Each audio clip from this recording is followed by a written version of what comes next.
सर्वेक्षण करण्यासाठी मुदतवाढ मागण्यात आली होती, परंतु मुदतवाढ दिली गेली नाही. यावर आपली काही प्रतिक्रिया? मुदतवाढ जर लागत असली तर मागासवर्ग आयोगाने मुदतवाढ दिली पाहिजे, पण त्यांचा सर्वे जर पूर्ण झाला असेल तर मुदतवाढीची गरज काय? काय आहे?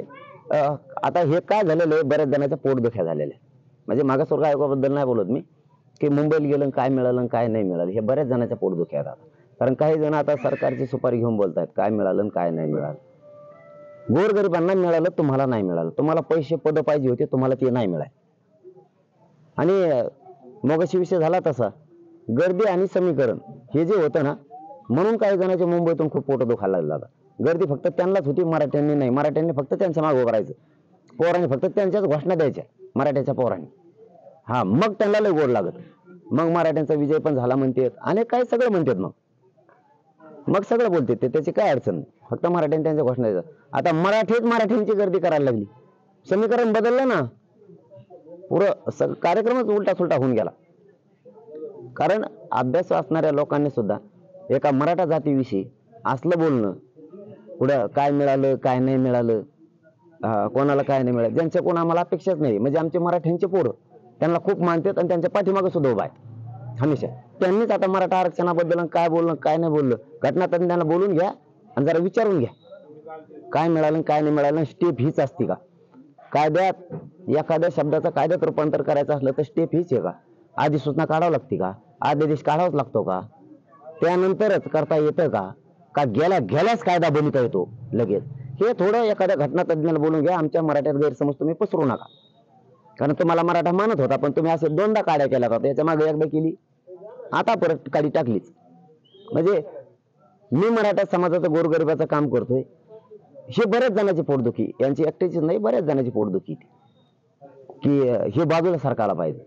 मी गोरगरिबाचं काम करतो, जवळ मला मराठा म्हणत नाही तोवर मी बाजू सरकत नाही. पण राजसाहेब ठाकरे साहेबांना माझी विनंती आहे की तुम्हाला आमचा समाज खूप मानणार आहे, गैरसमज समाजात पसरू नका. कारण हे समाजाला पचणार नाही. कारण तुम्ही 2 वेळेस असे उलटे चुलटे स्टेटमेंट केले. आज माझ्यासारखं पोरग सुद्धा तुम्हालाच मानणार होतं. अशा लाखो पोरं तुम्हाला राज्यात मानणारे होते. पण मराठ्यांना काय मिळालं काय नाही मिळालं असे सरकारची सुपारी घेतल्यासारखं बोलून तुमच्यासारख्याला शोभत नाही. कारण पोरं तुम्हाला समाजातले खूप मानणार आहेत. पोराला सगळं कळतंय आमच्या हातात, आरक्षण म्हणजे काय आणि आपल्या विरोधात कोण बोलतोय हे सगळं कळतंय. तुम्ही थोडंसं तुम्ही पहिलेच अभ्यास पूर्ण आहेत, परंतु आणखीन आरक्षणाबद्दल बोललो तर चांगलं राहील, तुमच्यासाठी चांगलं राहील अशी माझी विनंती. नसता तुमचा विषय तुमच्यापाशी, त्याला नावेलाजी. तुम्हाला सरकारकडूनच बोलायचं असलं, मराठ्याला मिळून मराठ्यात गैरसमज पसरायचा असला आणि आमच्यात फूट पाडायची असली तर ते स्वप्न तुमचं कधीच पूर्ण होणार नाही. कधीच.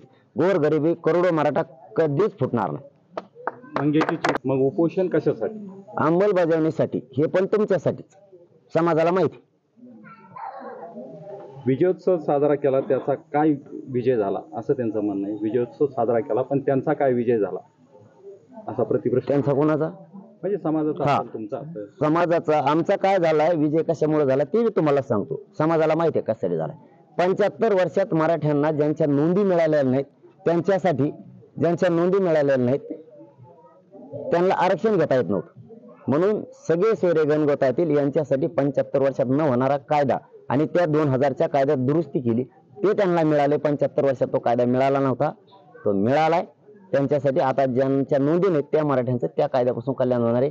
येत्या विधानसभेत म्हणजे येत्या अधिवेशनात त्याचा कायदा पारित होऊन ज्यांच्या नोंदी नाहीत ओबीसी आरक्षणातल्या त्यांचा फायदा होणार आहे. ही वस्तुस्थिती तुमच्यासाठी, मराठ्याला माहिती. एबीपी माझा, उघडा डोळे बघा नीट.